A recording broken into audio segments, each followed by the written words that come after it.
Hello and welcome to the Slate Political Gabfest.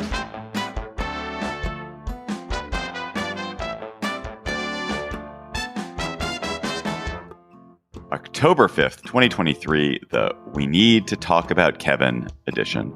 I'm David Plotz of CityCast. I'm in Washington, D.C. There's no speaker where I live. We are speakerless here in Washington, D.C., yet I am speaking. Discuss. I am joined by Emily Bazelon, who giggled at my I'm going to nominate you for Speaker of the House. You can little speak. riff there. Emily Bazelon of the New York Times Magazine and Yale University Law School, New Haven. Hello, Emily. Thank you. That was gratifying. Hey, David.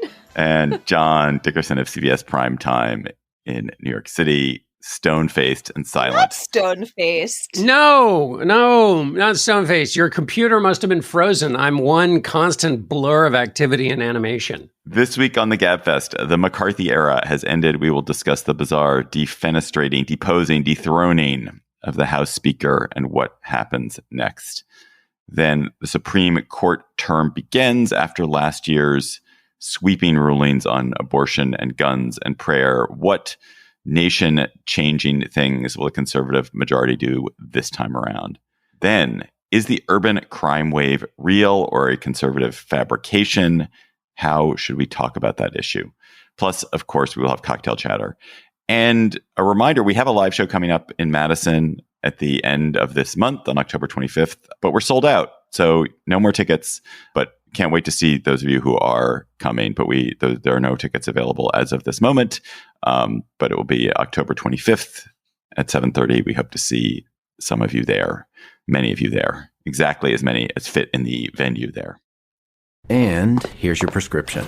I know just the pharmacy to get this filled. Who are you? A pharmacy benefit manager. A middleman your insurer uses to decide which medicines you can get, what you pay, and sometimes even which pharmacy you should go to. Why can't I go to a pharmacy in my neighborhood? Because I make more money when you go to a pharmacy I own. No one should stand between you and your medicine. Visit phrma.org/middleman to learn more. Paid for by Pharma.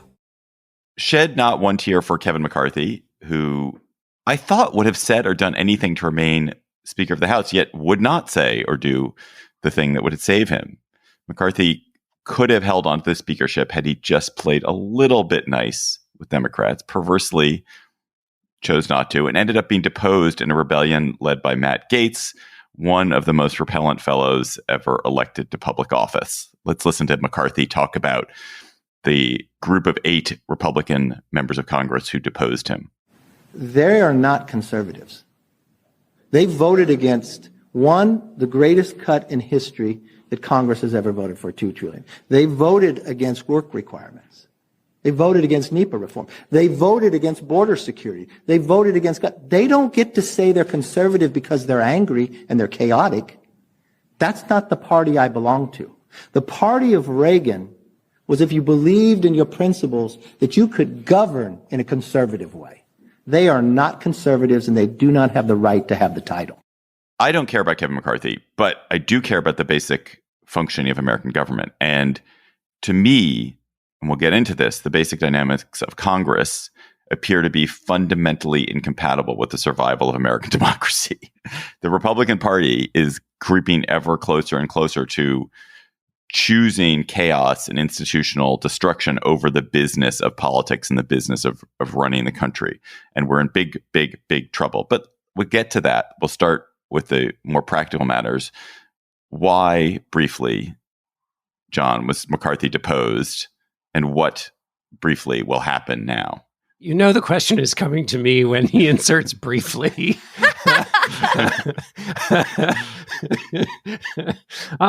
So briefly, when you come to power by denigrating the things you have to do once you are in power, it makes it very hard to do those things when you're in power. So when you say, you disrespect institutions, you say compromise is capitulation, and you demonize the other party as the enemy, then as speaker, when you have to do any of those things, the people who in your party bought all that stuff you were selling turn around and look at you and say you're a sellout.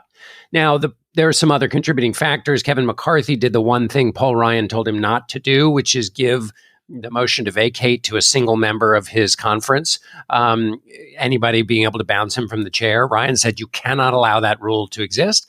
McCarthy did that as a purchase price for becoming Speaker. So when he became Speaker, even on election night, it was easy to say this is going to be a very difficult thing to be Speaker of this House, because so often Kevin McCarthy wasn't just encouraging these kinds of members who are anti-institutionalists. He himself was an anti-institutionalist. He said that the 2020 election was not won by Joe Biden. And he has said that the special counsel investigations are Biden investigations and so forth. So he engages in the rhetoric of politics that starts at disrespecting institutions. So when some of his members decide to bounce him out and not respect the institution of the House, it's not that surprising. What happens next is there's got to be a vote. As I understood it, nothing can happen at all until there's a new speaker. So basically, they just have to keep having votes. But I think it may be possibly true that the interim speaker could try to do some things and basically claim some authority and would only be stopped.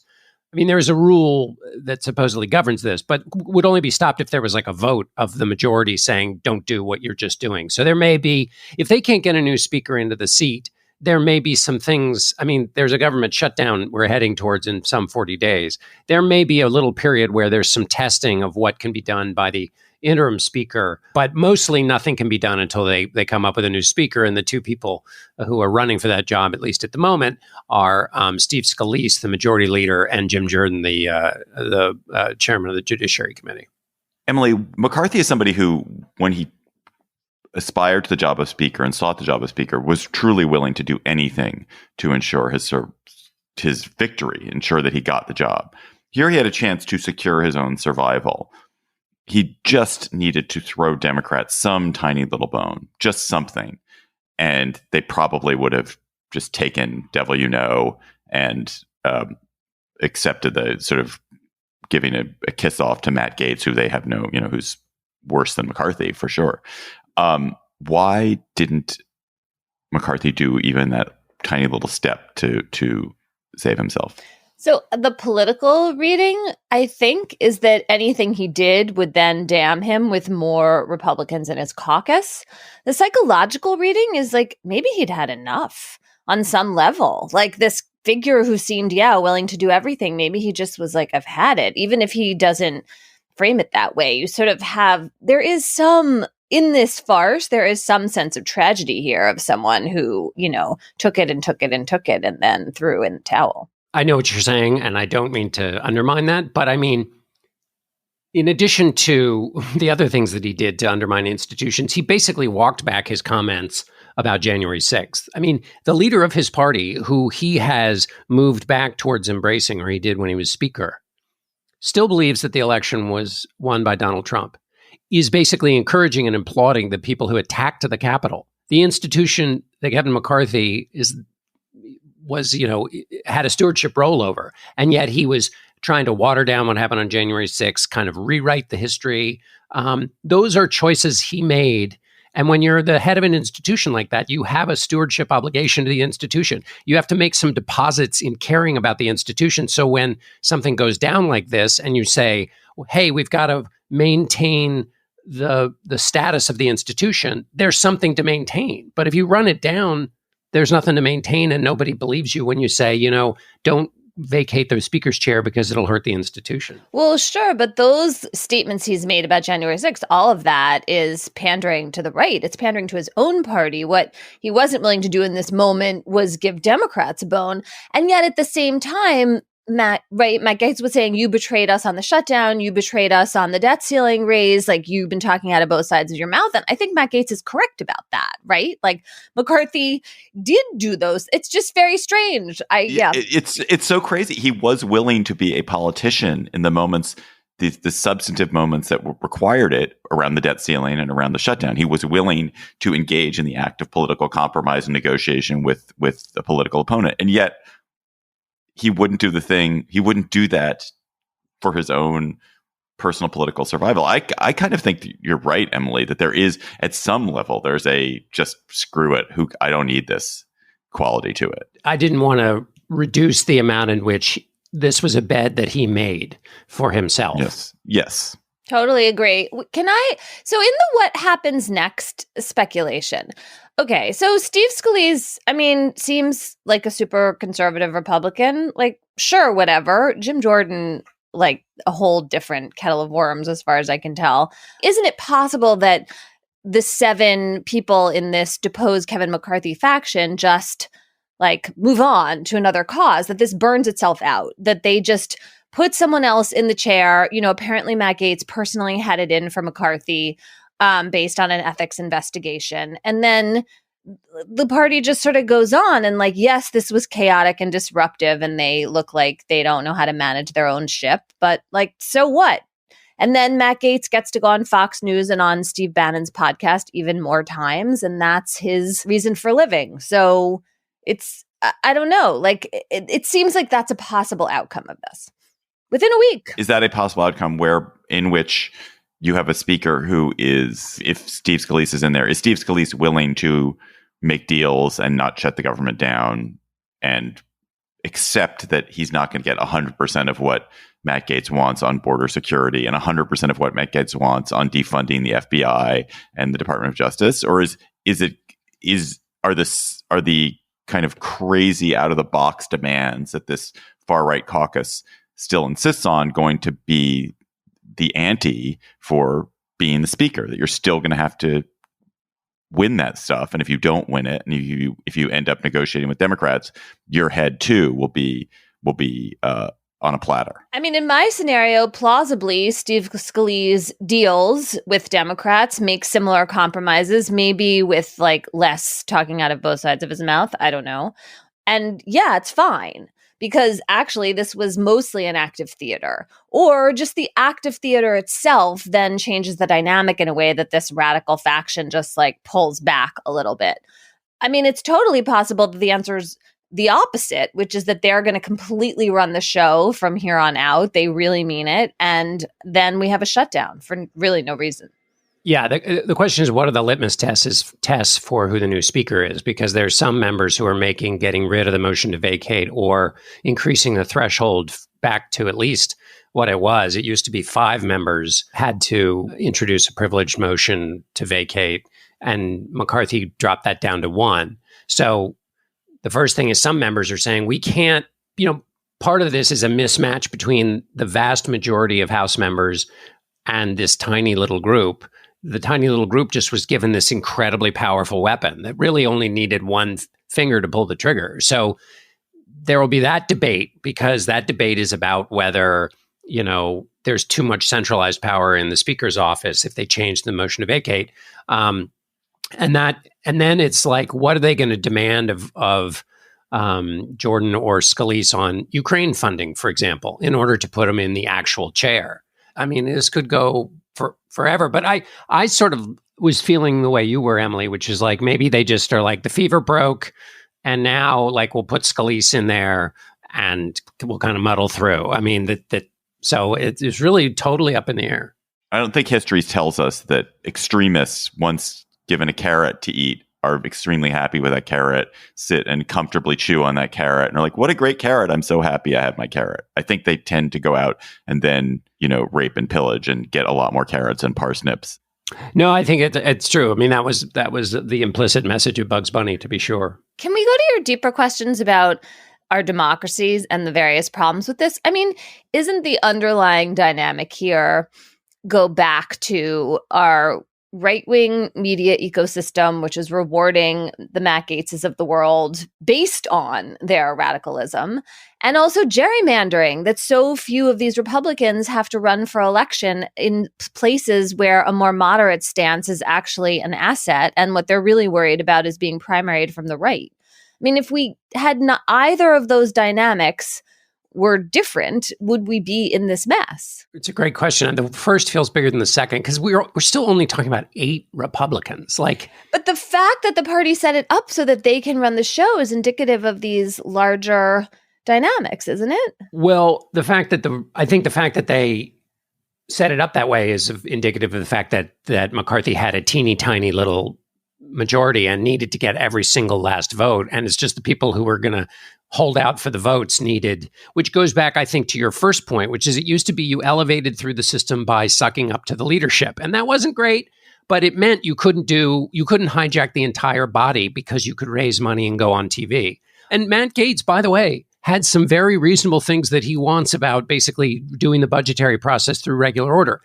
Of course, there's an enormous intellectual disconnect between a party whose leader, Donald Trump, was profligate in his spending and whose ideas about budgets and deficits are way crazy relative to the people who are engaged in this fight over the budget right now, who are, trying to carve up this tiny little piece of the budget because they're doing so, they say, for reasons of fiscal sanity. Donald Trump shares none of those views. So that's a huge inconsistency in what's going on. Do you guys think that it's clear that this whole episode at all harms Republicans electorally? Because I certainly don't think so. I think there's a long project. I know Republicans would not put it this way, but there is basically a long project to undermine institutional legitimacy.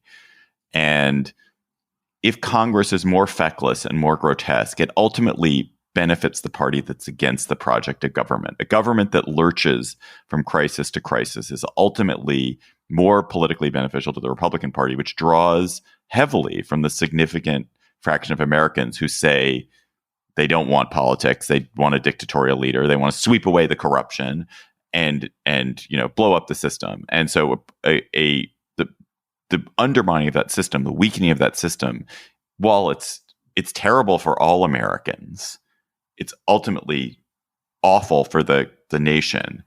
It is probably in the short term, I suspect, a political benefit to Republicans who are pandering to the chaos seekers, to the huge number and growing number of people who don't like politics and don't want politics. I think, David, you make a very interesting point. One thing I would say, going back to Matt Gaetz and what he says, if you take him at his word, he is actually talking about things to reform the budgetary process that would make the institution work better. Now, that may not be his motives. And again, there's a total disconnect between what he's saying and what the party actually believes about fiscal responsibility. So I'm not blind to those things. But if for a moment if you engaged in regular order of the kind that they're talking about, it would make the institution better and more transparent and a better way to sort priorities. The problem is that ain't the way it works, in part because of the way Kevin McCarthy ran it. Arguably, though, you have to run, that's why you don't want to see the sausage being made. Sometimes you have to run the institution in an unpleasant way in order to get things to pass, because politicians are not angels. I just wanted to give the counterpoint as my last remark to you, David, which is the only way it would hurt is if you focused for a moment on the last two big chaos moments in American government.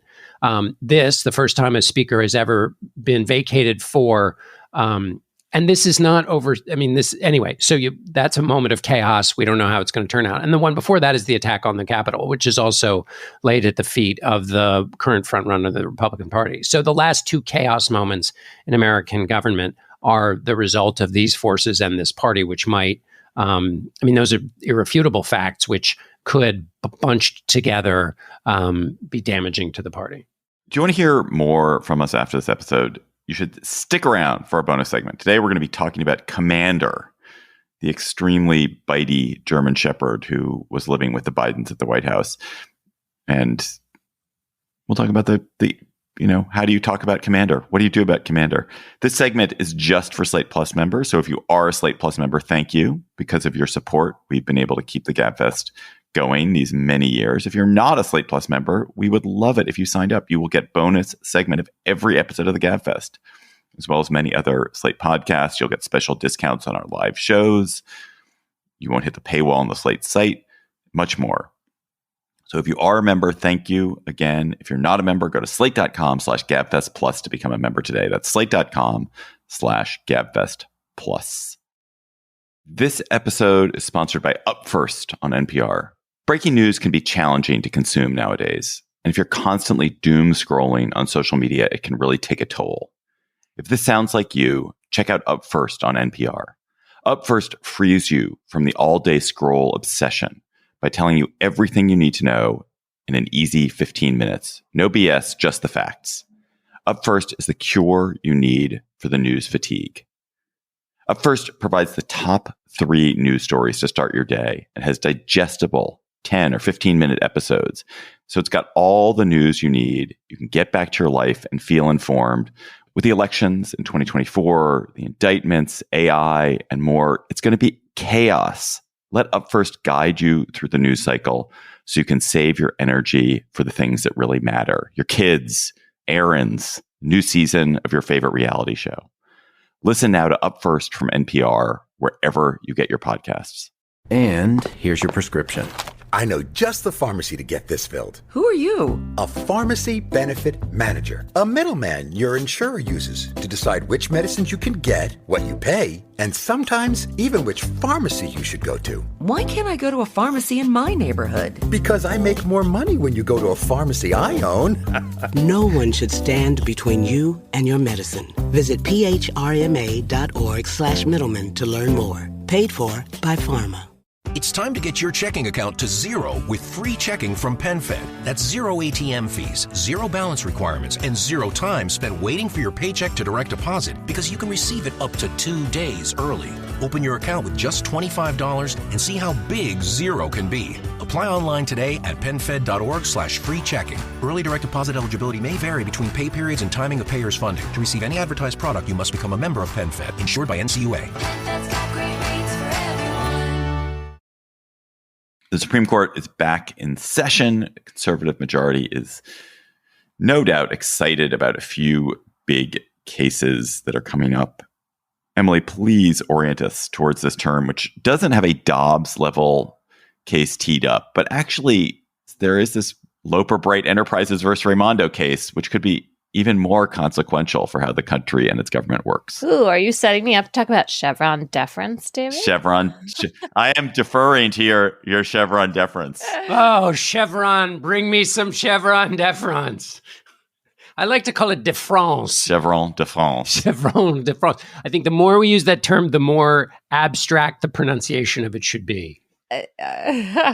So there are a few ways into this topic. One is, yes, through this question about the administrative state. So one big issue that is going to come up this term is how much is the court going to continue to chip away / assault the powers of the federal government by making it harder for people and agencies to write regulations that interpret legislation, as opposed to the court deciding what laws mean, even as it claims that what it's really doing is asking Congress to write better laws. That's the kind of dynamic that is at play here. And Chevron deference is this term for the idea that courts will defer to the agency, like the EPA's interpretation of a law, if that law is ambiguous.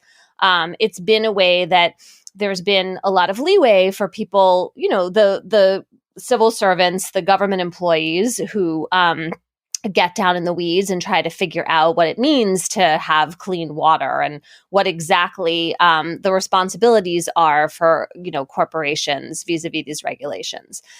And if we change that, then they will have less power, and supposedly Congress will, dive in and do this kind of detailed lawmaking itself. But in reality, Congress will rely on lobbyists, many of them paid heavily by industry, and also judges will have much more discretion over how these laws actually operate on the ground. Also a note, sorry to interrupt there, which is that laws have to be written vaguely because they have to anticipate changing circumstances. So you want a law that is written precisely enough that people know more or less what it means, but vaguely enough that if those circumstances on the ground change a bit, the overall end goal of the law can still be pursued. Yeah, so for example, the Clean Air Act, do you name all the particular substrates in the air in the 1970s that are a problem? Or do you also say at the end, and anything else that could pose a serious hazard to human health? And then you would take in, carbon dioxide and the other things that are causing climate change. That's one example. It would be really good if Congress could do more updating of laws, but Congress isn't doing that. And so, yes, exactly, David. Do you write the law capaciously, or do you are you much more specific? That's like always a real challenge with writing legislation. And ending Chevron deference would really change how that works. I should also say that apart from Chevron deference, the court has already taken a huge whack at agency discretion with this other doctrine called the major questions doctrine, in which it's saying, okay, well, even if the statute is clear, it's not ambiguous. If the agency interpretation creates what the court thinks is a major question, like if it's a big deal and it doesn't seem like the law specifically addressed that thing the court decides is a big deal, then the agency interpretation gets struck down in that case as well. So we've already had that set of moves, which is really affecting agency power. I mean, I also just want to emphasize, I mean, Emily, you were much more the knowledgeable person and the historian of this, but this attack on Chevron deference and on the administrative state and the major questions doctrine, this is not a small thing. This has been a major project of the Federalist Society and the conservative legal movement for half a century, like a genuinely titanic project. It was less visible to people than the Roe, the attempts to undermine Roe, but it's even bigger because it's got so much more money involved in it, so many more corporate interests. I mean, like all the manufacturing dollars of the United States have some tiny fraction of them have been deployed to advance this cause and to build up a cadre of lawyers and eventually judges and now justices who will be sympathetic to these arguments. So it's like, it's not just this is a sort of like a abstract legal argument about a constitutional interpretation and it's something which is a specific long-term campaign by conservatives in the same way that you could argue, the civil rights, all the civil rights legislation of the previous 50 years is something that was a long-term liberal effort. But this is not accidental. It's not a minor thing. It is deliberate, intentional, and decades long in the making. Absolutely. And it's a huge deal. And the reason we talk about it less is it's more boring. But while it's not a small thing, it's not necessarily a bad thing, by which I should hasten to add, if it were carried out in its pristine form. And obviously the debate here is whether conservative justices only care about overreach when it's overreach in areas they don't like. But in an abstract theological sense, don't you want situations in which the executive and the administrative state doesn't have a whole bunch of power, and that where there are questions that are of sufficient weight, that it goes back to the legislature? If you had a functioning legislature that could handle and work these various puzzles, because there are, huge country with lots of different constituencies, the best way to work it out is through a legislature where they are close to the people and they have some sense of the changing situation. Whereas in the executive, which is already burdened with lots of things to do, you end up having single blunt responses to things, and you make it larger and larger and more responsible for government and steal the power from the legislature. I mean, I'm not sure I don't agree. Yeah. I mean, there is some idealized like Athenian universe in which that makes sense, but I think actually having a professional set of experts who are farther away from partisan politics, who are deciding like how many particulates of matter of a certain poison in the air you want, like, right? I would rather have them making those decisions, especially because Congress is not staffed to do those things. Congress doesn't have scientists. They don't have hundreds of people who work for them in each of those offices. And I don't want the lobbyists to be making those decisions because I think it gives large corporations more and more power. Yeah, totally in that coloring of it and in that version, which is why I hasten to add that obviously it's in the execution of this. When the Brownlow report was written during FDR's administration, the whole point of that was FDR saying the world moves too fast and there are too many important things to be handled by the legislature, and you have to have, in order to keep up with the progress and pace of technology, you have to have an administrative capability that can address these things that are moving quickly, because the legislature isn't smart enough, and also because of those political influences. So sure, in the worst case possible, yes, you don't want to hand your governing over to the lobbyists, but there has to be a situation in which everything doesn't always flow to the executive, because otherwise what Congress does is it makes the laws and then gives the authority to the executive. So over time, it will just give away all of its authority, because it will address whatever the number of issues are, give that authority to the executive, and then the executive just runs with it. Well, that's as much of a cartoon version of this as letting the lobbyists run everything. So you want a balance in, and that's why I was talking about in the abstract. Isn't the whole point of the judiciary to try to find that balance? And that if the balance gets too far over in the side of the administrative state, you want to move it back towards a balance where the legislature. I don't think there's any evidence that it's too far over on the side of the administrative state. I think there's evidence that it's too far over on the side of the executive branch, that the executive branch relatively has more power. But isn't the administrative state in the executive branch? Yes and no, but there's been this undermining of expertise and undermining of respect for the expertise. And I take it back. I think where it's moved is moved toward the judicial branch, that the power has moved into the judicial branch as Congress has become sclerotic and the executive has become aggressive in erratic ways. The judicial branch has sort of accreted more and more of this power to itself. And now it proposes to accrete yet more power to itself by saying, no, we'll be the arbiters of what these laws actually mean and not the experts. But if they're asking it to go back to Congress, how are they the arbiters? Well, because we know that Congress isn't actually going to answer the question adequately. But that doesn't mean they're arbiters. No, but it will come back to them, because there'll then be a dispute, and it will be like they will be the ones who will say, actually, the law means X. Well, I think the one way to pick this up is this question of like, who decides, right? Which branch of government is ultimately going to decide what these laws mean? And in an idealized universe, the courts would send it back to Congress, and Congress would provide a coherent answer, and they would update a big old statute. Isn't that what I was saying?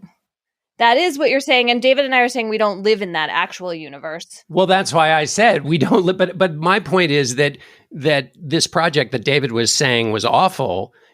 The awfulness is not in the project. The awfulness is in the way in which it's carried out, which is a not unimportant distinction. Well, but I actually think if you look at the bureaucratic states of Europe, that these very strong permanent bureaucracies function better as governments that serve their people. They work better. It's not to say they don't make mistakes. Of course they make mistakes. Of course they overregulate. Of course there are times where they screw things up, as experts obviously do. But all in all, would I rather have a situation where there are a whole lot of unelected bureaucratic experts who are following vague legislative guidance and vague executive direction than one where corporate interests are writing laws and then a bunch of judges are interpreting what they mean, and there's much less expert intrusion in it and bureaucratic intrusion? Yeah, I would much rather have the bureaucratic. Lobbyists lobby the executive branches too. They don't just lobby members of Congress. Oh, for sure. But they don't Who do you think is getting them to figure out how to interpret all those laws? But I mean, it is true that there are hundreds of people who work at these agencies who are not sitting down for lunch every day with K Street, right? There are people on different levels. But their bosses are. Their bosses are, but those political appointees, then they get frustrated with how much they're actually able to affect what's happening among the career employees because there are so many of them. And that's a way in which we've sort of walled off a lot of the actual work, right? It turns out to be quite difficult, as Donald Trump learned, to come in and just completely turn the agency around. Not impossible. You do stuff. Sure. It matters who the EPA secretary is, the FDA secretary. But there is this, there are some efforts of some guardrails. There is an administrative state. But the guardrails are enforced by who? It just is the way the federal agencies actually work, right? That the careers and the politicals play different roles, and the politicals can try to wrest control, and they do control some things. They control the direction of some of these interpretive moves the agency is making, but then there also are these underlying dynamics that allow the agency to resist being radically retooled so that they no longer regulate power plants. Right, but totally not the way it's supposed to work. Well, I don't know. I'm not sure about that, given all the things we were just talking about, like why, FDR and other early 20th century presidents created, why we have this administrative state. But I'm saying the person who's supposed to be paying attention to particulate matter shouldn't be having to fight off the political guy who is making policy. I mean, the way it's supposed to work is the administrative state works, and then Congress oversees it and says, you've gone too far over this direction, or you've gone too far over in that direction. What you don't want is a president elected by lobbyists who then appoint people who are former lobbyists to run these agencies, because otherwise then it's up to the poor guy who's studying the particulate matter to find his way around trying to do what he's supposed to do and fight the power of the lobbyist, not just who's influencing a vote, but who is an actual lobbyist who's now the head of the agency. That was an energetic discussion. Emily, what are the other cases that have your attention? But by the way, the conservatives are going to win that case. Chevron deference will be no more. We will now have Loper Bright undeference. Interestingly, it's an opinion by Justice Scalia in Chevron that is on the chopping block here. The other cases I'm watching, there is an important case about gun rights. It's going to be argued in November. It's called U.S. versus Rahimi. And it is about whether Congress was allowed, as it did in the 1990s, to say that people who are under a protective order because of domestic violence can not be able to own guns. So in other words, you have someone who was accused of domestic violence. There was a protective order against him, and it turned out he still had a gun, and so they took his gun away. And so this is part of expanding the right to bear arms under the Second Amendment, another project of the conservative majorities. The facts of this case are really bad for the gun rights side, and so I wonder how it's going to come out. That is an interesting one, an important case. As we know, Emily, in colonial America, if you were a wife beater, you were allowed to have a musket. We are all aware of that 100% of wife beaters had muskets. Yes, and that is a big problem because now what the Supreme Court says you have to do in order to have a modern gun regulation is show that it was anchored in the nation's history and tradition. And so the very laws that protected the wife beaters at a time when women could not vote or own property on their own if they were married are now going to come back and boomerang against trying to prevent people who've committed or are alleged to have committed domestic violence from owning weapons. It's really kind of a head scratcher in terms of a policy choice. And then the court hasn't taken this case yet, but it's very likely that the court is going to hear a challenge to the FDA's approval of one of the abortion pills, mifepristone. This is based on what to me is a kind of wild decision by the Fifth Circuit Court of Appeal saying that the FDA was not allowed to say that you could prescribe and mail pills to people all over the country, even though there's lots of evidence about the safety and effectiveness of this medication. It took the FDA actually a really long time to reach that decision. And this case is a huge deal for pharma because it really would fly in the face of how we do national drug approval to take back the FDA's decision in this case. We've learned in the interim since the last term ended just how many different billionaire white guys are trying to influence conservative justices in different ways. How many of them have jets? How many of them have conferences? How many of them have upstate New York camps that are lavish, lovely places to be? But there will not be a code of ethics this term, even though some justices would like to adopt something. Do you think we are going to end up with a code of ethics? That's such a good question. I mean, this shooting itself in the foot the court is doing is Clarence Thomas and some sideshow of Justice That's historically something that's been allowed. Under gun rights, you've been allowed to shoot yourself in the foot. That has been something that's been encouraged in American life. So you're allowed to have a gun to shoot yourself. It's true, although I think what Clarence Thomas has been doing is really in a class of its own. So the court absolutely should have its own set of binding ethical guidelines, even if there's no oversight and enforcement of them, because they won't let that happen because they have to be the supreme beings of the universe. At least they should sign on to some set of rules that they agree to. One imagines that Chief Justice Roberts spent a good part of his summer trying to get everyone to sign off on such a code. And obviously I'm just saying that. I don't know that to be true, but I mean, it really seems like he would have tried. And they don't have one. And you're right. It's really a complete fail on their part. And the fact that they haven't agreed to one now does not bode well for the future. I suppose it's possible that if some of the heat simmers down about Thomas in particular, if the revelations about him stop, that it would be easier to enact a code of ethics because it won't seem like a personal rebuke to him. And maybe he could go for it in a different moment. But I don't know if those revelations are going to end given his behavior. And in any case, it's incredibly weak-willed of them not to be able to do this now. It is really hard to make sense of urban crime data these days. Violent crime in cities, including homicide, seems to be down in 2023, but it's still significantly higher than it was pre-pandemic. Carjacking is up in a lot of places. There was a House member carjacked this week here in my hometown of Washington, D.C. And actually living in Washington, D.C., I feel this particularly because D.C. is an outlier to whatever crime reductions have been happening elsewhere. The worst year for homicides in 25 years here, and just rampant carjacking and car theft here in DC. Cable news, especially conservative cable news, has been transfixed by the idea that there's an urban crime epidemic, by the gangs of robbers invading stores in various cities and sweeping out shelves. Target is going to close 9 urban stores in response to rising crime.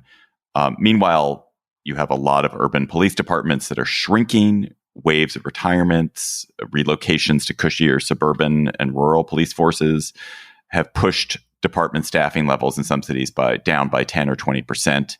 And there's a sense, like at least cops will say, that the post-George Floyd atmosphere for being a police officer is no good, and it's just hard. It's harder for them to do their job. So there's this kind of question, which is, I think it's an interlocking set of questions. Is there an urban crime crisis, or is there a narrative of urban chaos that's being pushed explicitly by conservative politicians and media who are distorting what's happening in cities? And whether or not there's an urban crime crisis, how are we supposed to talk about it? So I'm really interested in this because just to put my cards on the table, DC feels much less safe than it has felt. The kind of crime, the prevalence of it, the nature of it is disturbing. The metro in DC historically has been incredibly safe. There's been a lot of crime on metro recently. Cars are getting stolen. Dogs are getting stolen. People are stealing people's dogs on the street. My girlfriend is obsessed with this. And it just does not feel to me the way that DC felt for most of the past 25 years. And, it's one city, very anecdotal. I live in a very privileged part of the city. I'm, have all the safety and precautions that one can have. But when I see the news and people are saying, no, there's no urban crime crisis, I'm like, really? Really? Is that what you feel? Okay. So 2 things, one national and more sweeping, and one, I think, more responsive. So just first of all, if you take a longer time horizon and you look at homicide and violent crime rates over time in America, what you see is that they were much higher at their peaks in the 90s than they are now. Much, much higher.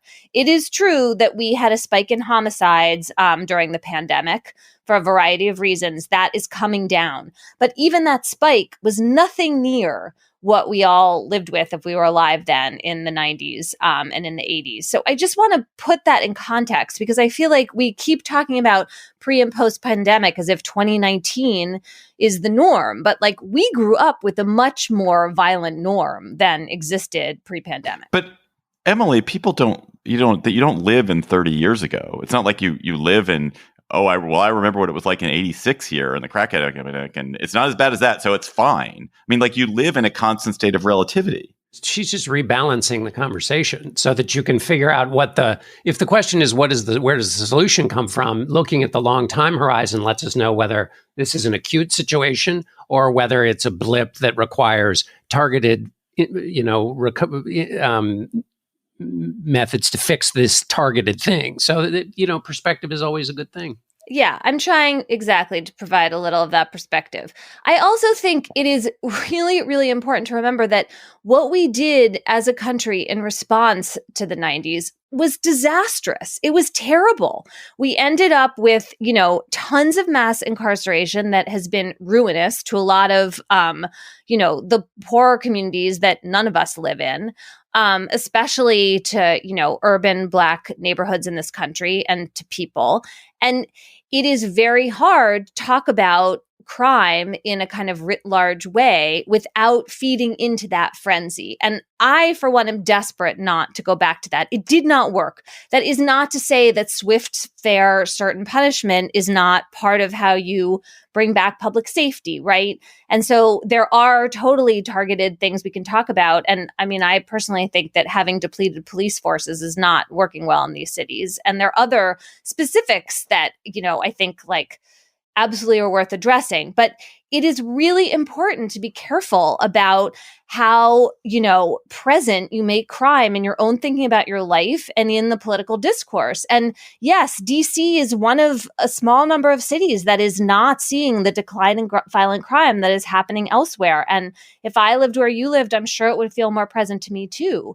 But I don't live there, and most of us don't live there, and most of us are not experiencing what you're talking about. Instead, what we are seeing are these videos of shoplifting rings online that go viral and that Fox News cannot play enough of.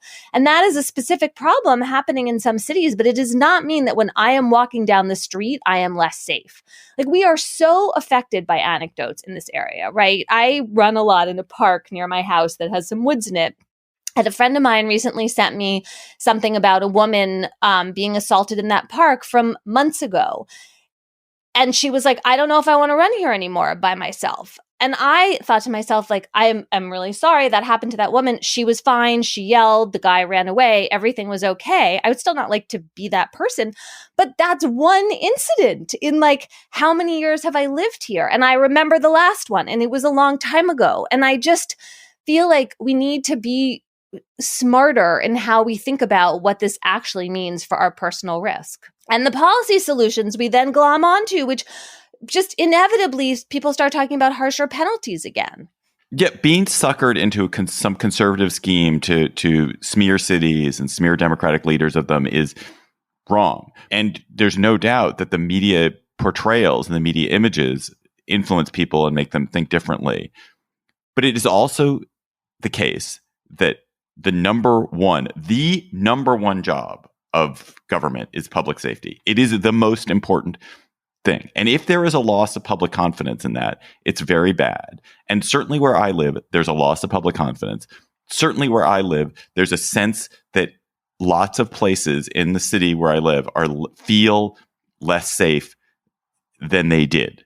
And you can say, well, you can't, don't go to these harsh punishment solutions. And I agree, those harsh punishment solutions aren't right. But it is not enough to wish it away and to wish people not feeling away.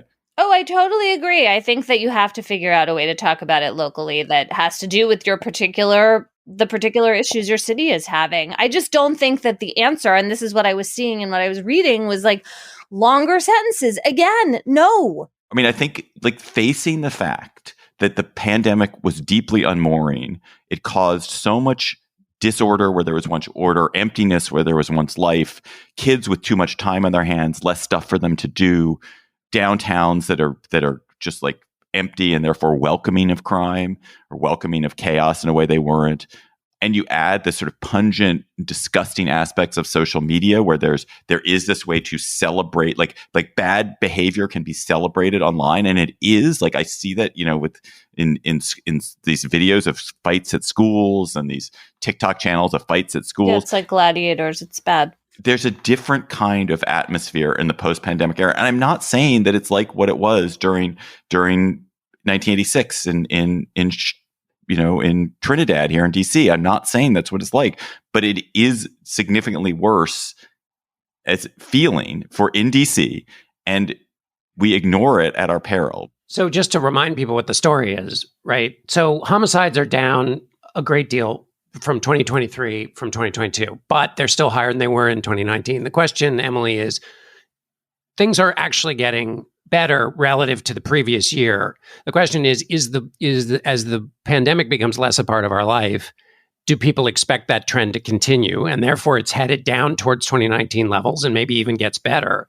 And that, in other words, we are in a blip in time. And to go back to your initial point, that overreaction now would be particularly disastrous because you're not reacting to what seems to be the largest cause, which is the pandemic, which as it goes away appears to be making crime rates go down, except in, oddly, car theft, which somebody needs to explain to me. So the question is the number coming down of its own weight, essentially? Or is there something particularly sticky that would require a targeted response?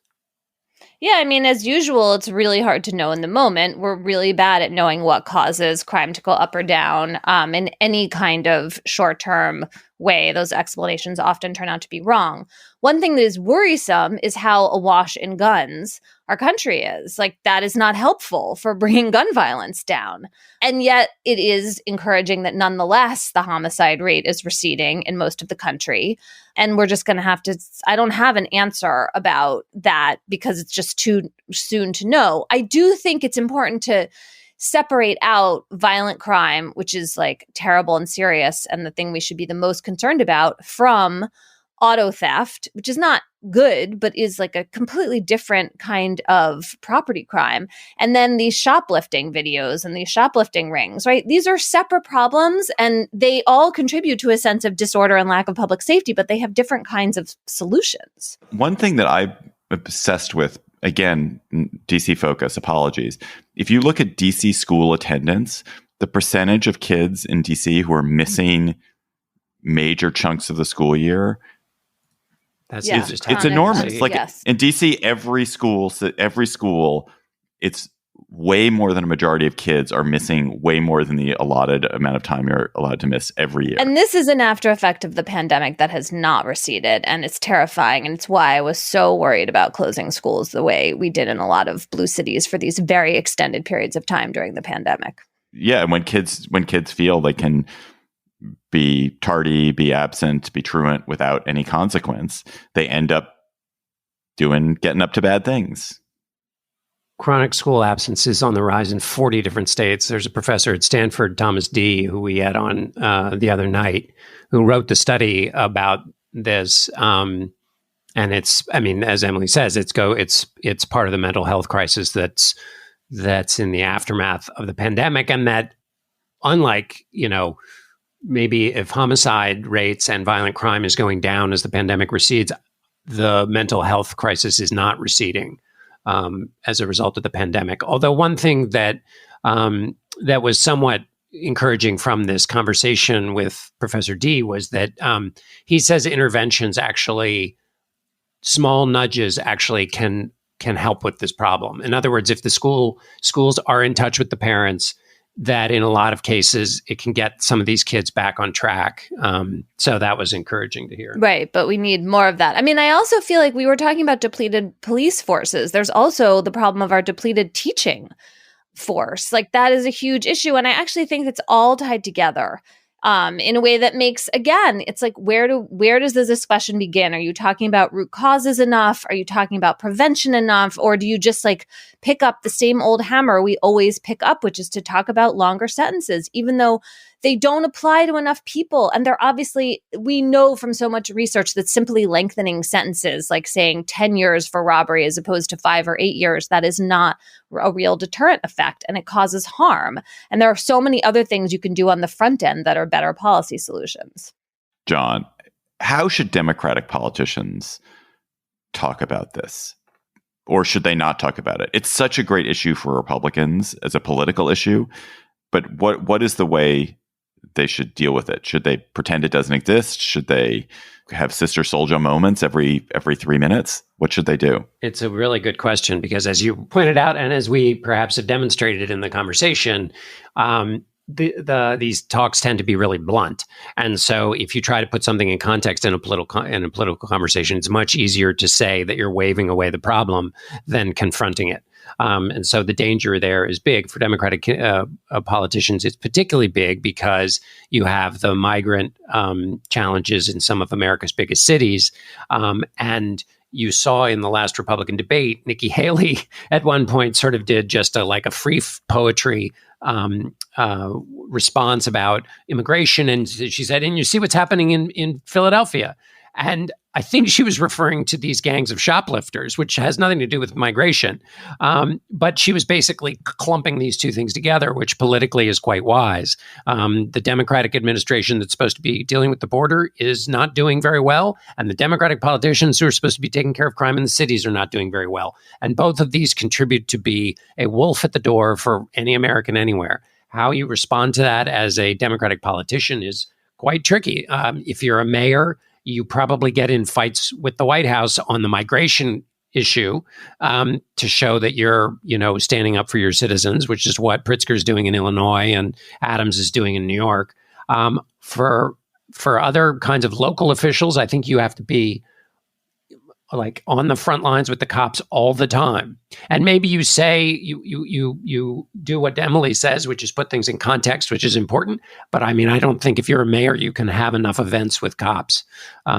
Because, by the way, cops are really important and take care of us. And they are a valued and noble profession. I mean, I think you talk about public safety, which you're right, David, is a fundamental responsibility and super important to everyone, especially poor people who actually are the people who are really affected more by crime and live in the more risky places generally. So you talk about public safety and then you talk about better policing.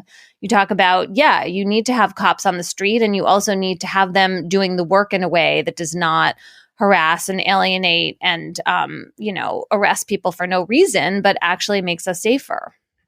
Let's go to cocktail chatter. Emily, when you are ringing out a tough day in the big city, in the harsh big city, and you're having a drink to ease the cares of the world, what are you going to be chattering about? A book and a movie. The book is a new novel by Daniel Mason called North Woods, which I'm like halfway through and really enjoying. And it reminds me of Lauren Groff's book, The Vaster Wilds, which I recommended a few weeks ago. They have in a lovely way, they're both very lyrical and historical, and I'm just really soaking up this book and loving it. And the TV series I'm super into right now is called Tiny Beautiful Things. Have you guys heard of this show? I feel like it came out sometime, I don't know, in the spring, and I completely missed it. And I really love it. Well, so first of all, it stars Kathryn Hahn, who I'm completely, is wonderful. I think of her as the rabbi in Transparent, but I realize she's done many things since then. And it's this interesting idea. It's about Cheryl Strayed, who is the author of the memoir Wild and has written the love advice column Dear Sugar. But it's like the road that Cheryl Strayed's real life did not take. It's as if Cheryl Strayed did not go hike the Pacific Crest Trail and kind of save herself after her mother died of cancer when Strayed was young. It's like none of that happened. And instead, she had a baby, got married, didn't find herself as a writer as a young woman. And it's really good. It's like about this very mixed up person and her family. And it's tiny and beautiful. So Tiny Beautiful Things on some streaming service somewhere, which people can find. John Dickerson, what's your chatter? My chatter is actually about two things. The Nobel Prize in Physics was awarded for the measurement of electrons in matter with pulses of light that flash at an attosecond. And an attosecond is such a small space of time is that there are as many attoseconds in a single second as there have been seconds in the history of the universe. What? Anyway, so that's what's up with that, which is just kind of crazy. So, and then the other thing is that on the 4th of October, it was the 66th anniversary of the launching of Sputnik, which is very cool. But then my colleague Laura Doan pointed out an article in Fast Company that before Sputnik, the electronic beep, which we all would recognize, as a part of our daily lives, was not in our daily lives.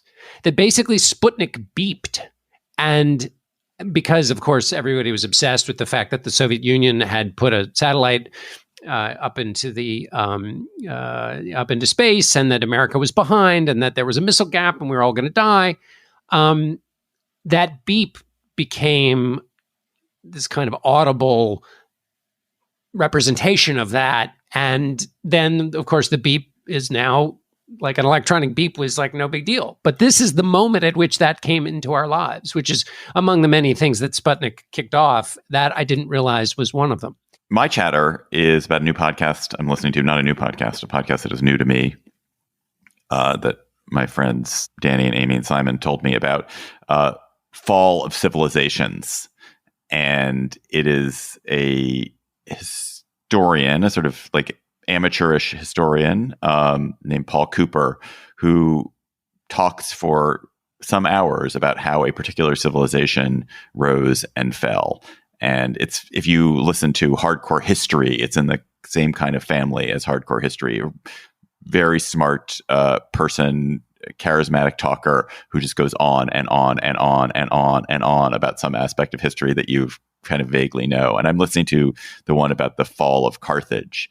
And I just didn't know anything about the civilization of Carthage. And it's been fascinating to learn about the civilization of Carthage. So check out the Fall of Civilizations wherever you get your pods.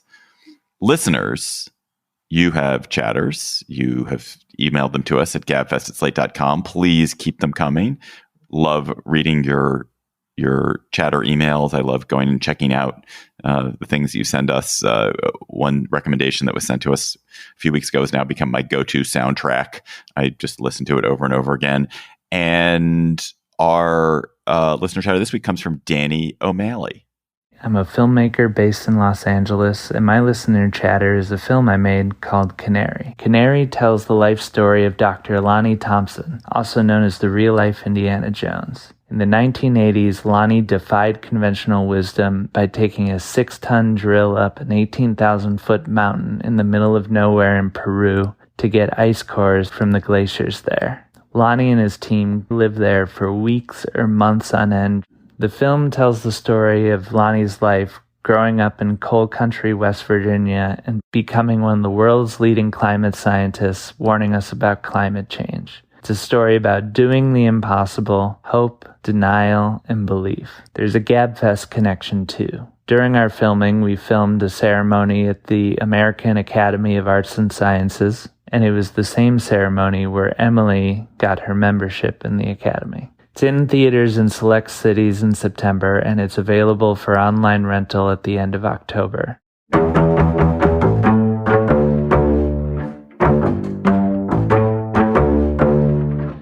That is our show for today. The Gabfest is produced by Shana Roth. Our researcher is Julie Hugan. Our theme music by They Might Be Giants. Ben Richmond is Senior Director for Podcast Operations. Alicia Montgomery is the VP of Audio for Slate. Please send us your chatter at gabfest@slate.com. For Emily Bazelon and John Dickerson and David Plotz, thanks for listening. We will talk to you next week. Hello, Slate Plus. How are you? Better than the Secret Service officers in the Biden White House, apparently. So Commander, the third of the Biden's German Shepherds, has, as of today, as of reporting in the New York Times, has now been sent away from the White House. So Commander is a German Shepherd, a young German Shepherd that's been involved, according to evidence overturned by a FOIA request from Judicial Watch, been involved in 11 aggressive episodes at the White House, most apparently directed towards Secret Service agents, including a biting episode that left an agent hospitalized, and then another where the Secret Service agent had to use a chair to fend off Commander. There was also an earlier dog, an earlier German Shepherd that the Bidens had, Major, that was involved in a couple of biting episodes, and that dog was exiled to a lesser Biden house in Delaware, I think. What do you guys make of the Commander story, of poor Commander himself, and the Commander story, and why people are interested in it?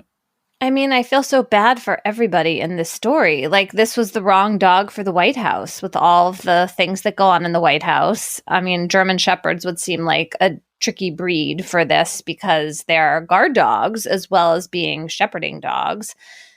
And I can't help but feel, I mean, obviously the Secret Service agent should not be getting bitten by a dog, and 11 biting incidents is like way too many biting incidents.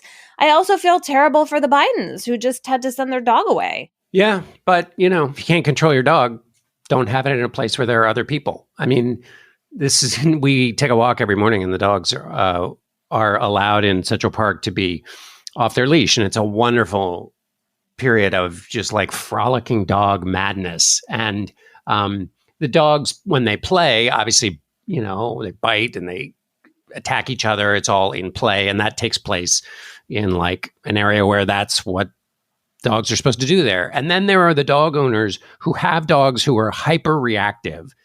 They don't have them on leashes. And then the predictable thing happens. They walk along, their dog freaks out at another dog. They have to rush over and seem surprised at this thing that happens every morning on their walk. And like, if you have a dog that's reactive, have them on a leash or deal with it, because you're walking in a place with lots of other people and lots of other dogs. It's not the place that's designated for dog mayhem. So if you're going to take a dog that's super reactive into a place with other people, like, there is one thing you do: control your dog.